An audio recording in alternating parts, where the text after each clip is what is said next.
Okay, and we are live. Welcome everyone to Harp and Guitar, People and Music. Just going to wait for the sound check. Okay, and we are live. There it is. Sounding pretty good to me. So once again, welcome everybody to Harp and Guitar, People and Music. Thank you very much for joining me here today. Unfortunately, yours truly, Old Whiskey. I messed up. I made a mistake. I got a little over anxious. It's been a while since our good friend Monk Music and I have gotten together and had a nice blues chat. So we were kind of talking about it behind the scenes and felt that a Friday would be best because I have the day off. And while Monk Music does work Fridays, he's home in the evening and then has Saturday off. So generally, we do these blues chats on what would be a Friday afternoon here for me and a Friday evening for Monk Music over in merry old England. But yeah, I messed up terribly. Got over anxious. I got confused. I thought that yesterday would have been Muddy Waters' birthday, and we would celebrate Muddy Waters' birthday here today at Harp and Guitar and discuss a little bit about Muddy Waters, tell some stories, share some of our experiences in discovering Muddy Waters' music, how he influenced each of us. But yeah, I got ahead of myself. It's actually next week, April 4th, is Muddy Waters' birthday. And in fact, even that is not totally clear, depending on what sources you reference. It's either April 4th or April 14th. His birthday is being cited. I have several. In fact, I have dozens of books on the blues, and I tried researching and looking it up and cross-referencing, and I'm finding that April 4th as well as April 14th is being quoted in all of these books and Wikipedia and everything. So nobody seems to know for sure, for some reason, when exactly he was born, whether it was the 4th or the 14th. Chances are it was probably a typo somewhere along the way, and that was the mix-up. So it will be next week on Friday that Monk Music and myself, Whiskey, will be getting together to have a blues chat regarding Muddy Waters and discussing and celebrating Muddy Waters and his birthday. So in the meantime, I didn't want to leave anybody hanging. So because I know that on my private streams, my streams from Whiskey Stilled and Tumbleweed channel, that I had mentioned that we would be doing a blues chat today. So I wasn't sure how many people had caught that and if they were going to be trying to look for it here today. So I thought I would just come on real quick and let everybody know that I messed up. I'm terribly sorry, but I didn't want to leave anybody hanging. And actually, I'm just going to fly solo here really quick and just do a quick little blues chat because there actually is legitimately a birthday in the blues world coming up tomorrow. So I thought I would discuss it a little bit here today before I let you fellas go, before I let everybody go for the day. I wanted to talk a little bit about Sonny Boy Williamson. Now, Sonny Boy Williamson is a blues harmonica, or what's commonly referred to in the blues as blues harp. He's a blues harp player. And there were actually two Sonny Boy Williamsons in the blues, both equally famous, both played a very similar style. And one is known as Sonny Boy Williamson #1, and obviously the other is known as Sonny Boy Williamson #2. Now, the first Sonny Boy Williamson #1, also known as the original Sonny Boy Williamson, his is the birthday that will be celebrated tomorrow, March the 30th. And his real name is John Lee Williamson. So the original Sonny Boy Williamson #1, born and known as John Lee Williamson. And he was born March 30th, as I mentioned, 1914 in Jackson, Tennessee. Now, the thing about John Lee Williamson, Sonny Boy #1, was that he did the majority of his performing and his recording through the 1920s and the 1930s. He passed away quite young. He died June 1st, 1948. So really, he was only, 34 years old when he died. He was actually killed in an alley behind a blues club in Chicago, where he had just performed a gig. And he was out back having himself, I don't know, a drink or a smoke, or talking to other musicians, or catching some fresh air, or maybe leaving the venue at the end of the show. Stories sort of vary. But apparently he stabbed and killed, is how the story goes. So unfortunately, he didn't live very long. However, in the time that he was around, he was a prolific recording artist, and he did a lot of recordings, as I mentioned, through the 1920s and the 1930s. Now, he was very instrumental in sort of changing the way a lot of artists viewed the harmonica. Up until this point, the harmonica was basically seen as being sort of a side instrument, a novelty instrument. It wasn't really sort of brought into the spotlight as being an essential part of a blues band or a blues duo or a trio.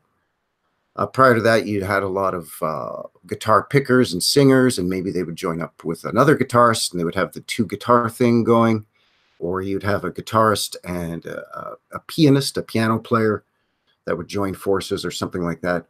But John Lee Williamson, Sonny Boy #1, was very instrumental in shifting that thought away from the little harmonica being as sort of a novelty item and bringing it into the forefront and having it as become an essential part of any blues combination, whether it was a duo, a trio, or a band.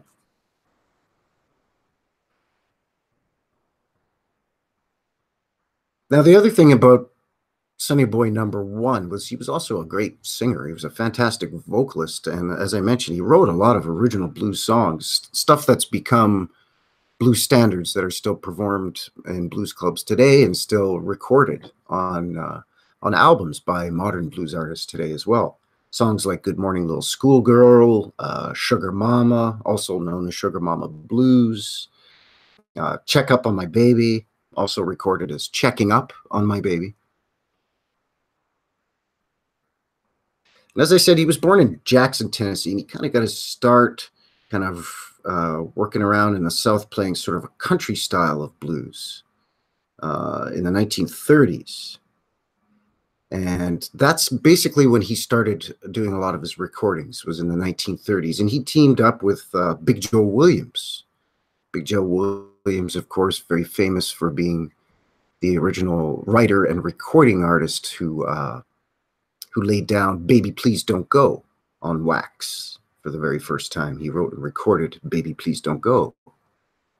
And so Sonny Boy Williamson, along with Big Joe Williams, toured the South in the 30s, and they did a lot of recordings, and they developed a great musical partnership. John Lee, Sonny Boy Williamson, also did a lot of recording with Big Bill Broonzy, one of my personal favorite guitar pickers. And after a lot of success with touring in the South and with a lot of his recordings being actually very well received by the public, he moved up to Chicago in the 30s. And that was sort of his main base from there forward. Was he would work with Big Maceo on piano, or Tampa Red, or Big Bill, or Big Joe Williams, and he would do the Chicago blues scene. He would perform at clubs and on Maxwell Street, and you know, sort of in between club gigs, he would, you know, record what were called sides back then. You would walk into a recording studio, and each record only had one song on each side, so you would have to have two songs or two sides ready to record. And he would lay down a couple of tracks, and they would press his records, and they would be out within a couple of days. And then he would perform at the clubs promoting these records that he had recorded. And it was very unfortunate that, because basically he was at the height of his recording career, and he was basically at the height of his fame and his artistic prowess, if you will, as a blues musician when he was murdered in 1948. So, and this happened, unfortunately, on the south side of Chicago. And like I said, he was just on his way home, finishing up a gig, and was stabbed and murdered in Chicago, 1948. Now, the other Sonny Boy Williamson, his real name is actually Rice Miller. And this Sonny Boy Williamson was, well, there's some discrepancy in his birthday as well, from him, both from himself and blues writers and researchers. Everything from 1898, 1885, 1901, 1910. But most of the sources that I've been able to find say that he was born in Glendora, Mississippi in 1910. And he died on May 25th, 1965. So he lived to be quite a bit older than the original Sonny Boy Williamson, Sonny Boy number 1. And he was obviously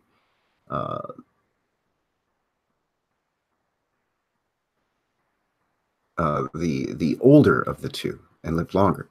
And that was part of the big confusion, actually, because Rice Miller, Sonny Boy number 2, often walked around saying that he was the original Sonny Boy, even though John Lee had been using the name and recording under that name for 5 or 6 years at this point, before Rice Miller came along and adopted the name. So a very strange happenstance in the blues. And this has happened on a couple of occasions throughout the years, especially in the past, in the 30s, 40s, and 50s, where somebody would come along and they would record under a name, like, let's say, oh, I don't know, Pig Eye Smith, let's say, right? So this guy named Pig Eye Smith would come along and he'd record a couple of songs, and he would tour around in the South or near in and around his hometown or in Chicago or whatever under the name Pig Eye Smith.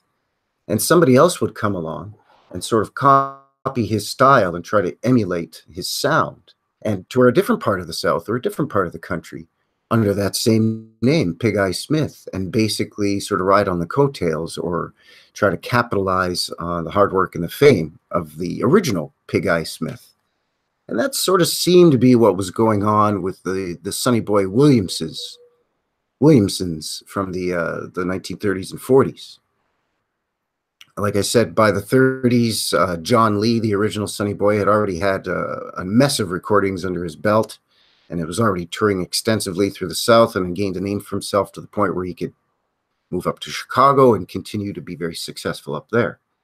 Meantime, Rice Miller, Sonny Boy Williamson number 2, stayed in the South, using the name Sonny Boy Williamson and recording a lot of the same songs that the original Sonny Boy recorded and played in much the same style. In fact, a lot of people said Sonny Boy number 2 could play Sonny Boy songs better than the original Sonny Boy, which had to have been frustrating. But Rice Miller, Sonny Boy number 2, really didn't come into his own until the early to mid 1940s. At this point, he was touring around in the South, and the original Sonny Boy was already up north. So 2 different territories covered by 2 different artists using the same name. And Rice Miller, Sonny Boy number 2, stayed in the South, and that was his home base of operation, whereas Sonny Boy number 1 used Chicago as his home base. And Sonny Boy number 2 got work as a DJ and a promotion man, basically doing live performances on KFFA radio in, I believe it was Helena, Arkansas. And his sponsor for his show was King Biscuit Flour, a flour company.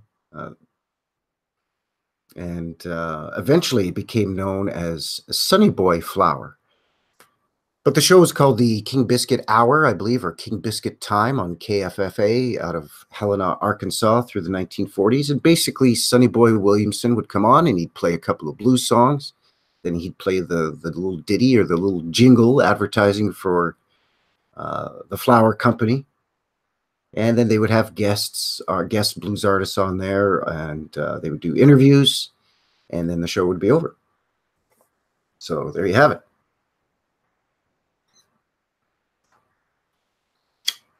Now, there's been some speculation as to whether Sonny Boy #2 had anything to do with the death of the original Sonny Boy. And as far as I've been able to find out from the research that I've done, and I've been reading, researching, and writing about the blues for the better part of 25 years. And as I said, I've got stacks and stacks of reference books written by other blues writers and researchers. And that's definitely a sort of a theory that's been put out there, but I've never found any proof. And from any of the material that and resources that I've been able to sort of sift through, there's no evidence of that. I think it's just sort of a hearsay, and it's become sort of a rumor. But it's very strange and very unusual that at one point there was 2 artists performing as Sonny Boy Williamson. That unusual, as I said, it's been known to happen before. As a matter of fact, with another very famous blues harp or blues harmonica player by the name of Little Walter. Little Walter Jacobs, who was the harmonica player for Muddy Waters Blues Band through the late 40s and into the 1950s. When he was up in Chicago recording his own tracks as well as recording with Muddy Waters Band at Chess Records, they're touring as Little Walter. And at one point when Muddy and Little Walter's band were touring in the South, they came across this second imposter, Little Walter. And there was an altercation, and actually the original Little Walter shot the imposter and fled the scene. And there was, believe it or not, nothing ever really came out of it. There was no investigation. There was no anything. Nothing happened. So there you go. Very, very strange and very, I was going to say again, unusual, but it seems to be a common occurrence in the blues. People adopting other artists' names and trying to capitalize on the hard work and the fame that was achieved by the previous artist. And like I said, many times both artists still alive, still touring and recording. Of course, the original Sonny Boy didn't record under the same label and in the same recording studios as Sonny Boy #2. Now, eventually, Sonny Boy Williamson #2, aka Rice Miller, did make his way up north into Chicago.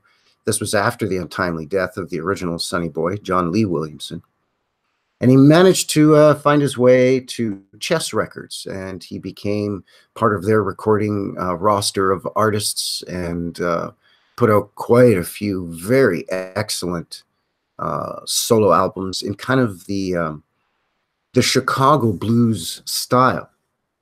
The original Sonny Boy always sort of maintained a little bit of that countrified sort of sound. Not necessarily what you would call strictly country blues at this point. It was a little bit more urbanized, a little bit more sort of reworked and sophisticated slightly.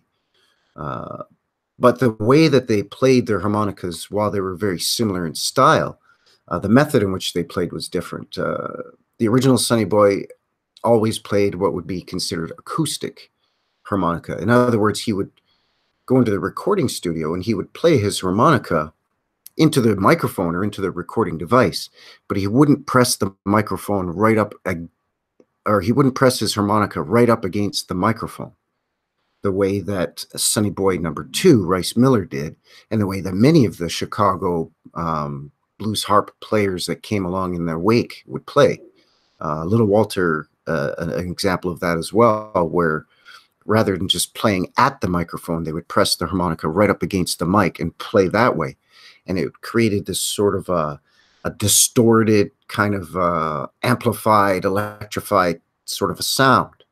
Very similar to the way the difference between an acoustic guitar and electric guitar. Very similar. You get some feedback, some distortion, and you could sort of get some of that crunchiness to it by playing directly into the microphone as opposed to just in front of the microphone.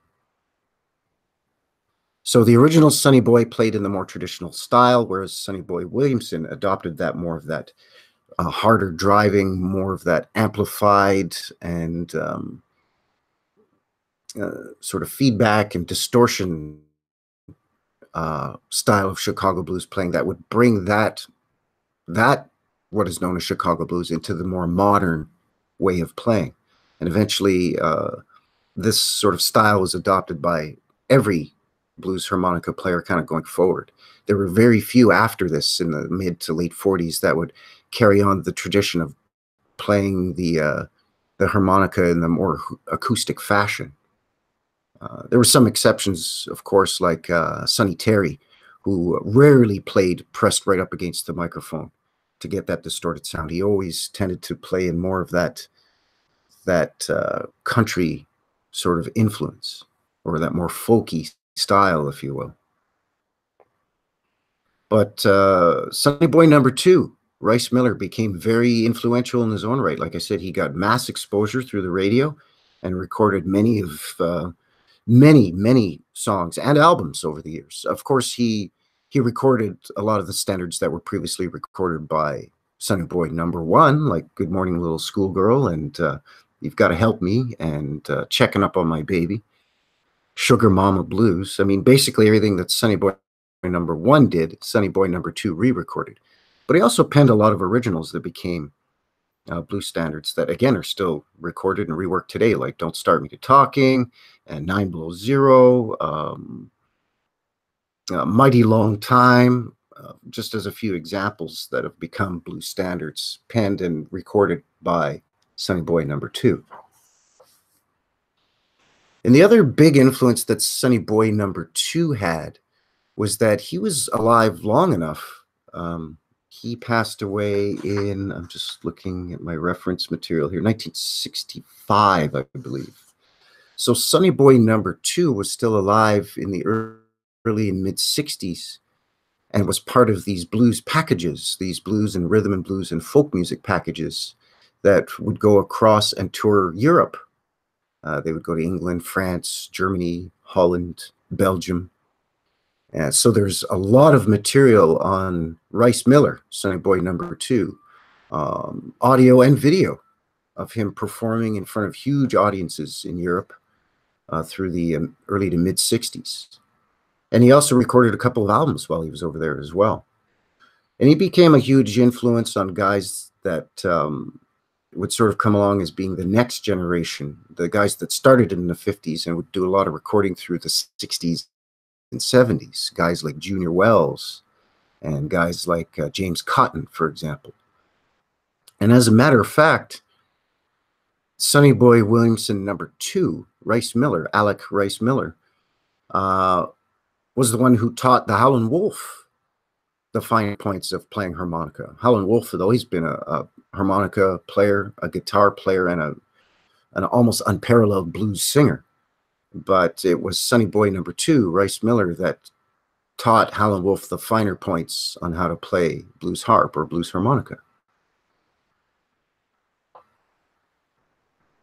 So there you have it, a little bit of a compare and contrast between a tale of two Sonny Boys. Sonny Boy Williamson #1, John Lee Williamson,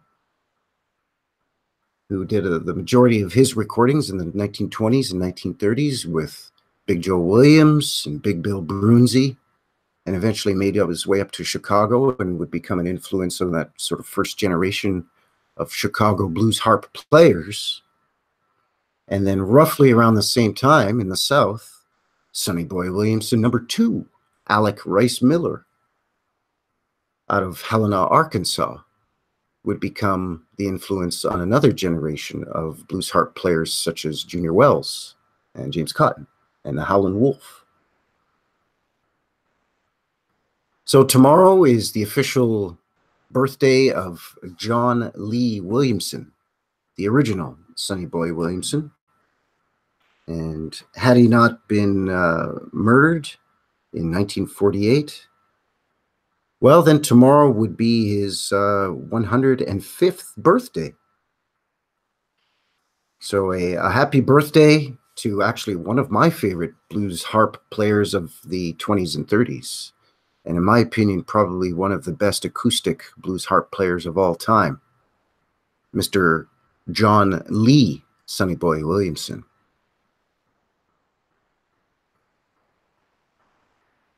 So I think that's going to do it here for today. Like I said, just a real quick one. Yours truly, Old Whiskey, just flying solo on this one. As I mentioned, I made a grave error. I messed up bad on Muddy Waters' birthday. So Monk Music and myself will be getting together for a blues chat. That will be blues chat number 9. And that will be most likely next Friday to celebrate Muddy Waters' birthday on April the 4th. Our blues chat stream will be obviously April the 5th. And that's just the easiest of when Monk Music and I can get together and have this blues chat. But I thought today, like I said, I messed up, and over the airwaves, I had announced that we were going to do a chat today, so I didn't want to leave anybody hanging. And I want to just give a shout out to McTowell Warrior, Life is What You Make It, Taryn Marine for coming by and supporting us here at Harp and Guitar today for this quick impromptu little blues chat. And all those of you that have been coming by and leaving your comments on our video uploads here at Harp and Guitar and subscribing, I just want to give a shout out to all of you and thank you very much for your support on this great little channel that Monk and I have put together, and we enjoy spending time with each other and sharing our passion for the blues with all of you. So that's going to do it here for today. So thank you once again, everybody, for all your support here at Harp and Guitar. Look forward to talking to you again next week, and who knows, between now and then, we may Monk Music and I may get together and have a blues chat anyways. So you may be hearing from us even sooner than next week. But in the meantime, keep loving that blues, and we'll talk to you all again real soon. Thanks a lot, blues lovers. Take care, everyone, and have a great day. Bye-bye.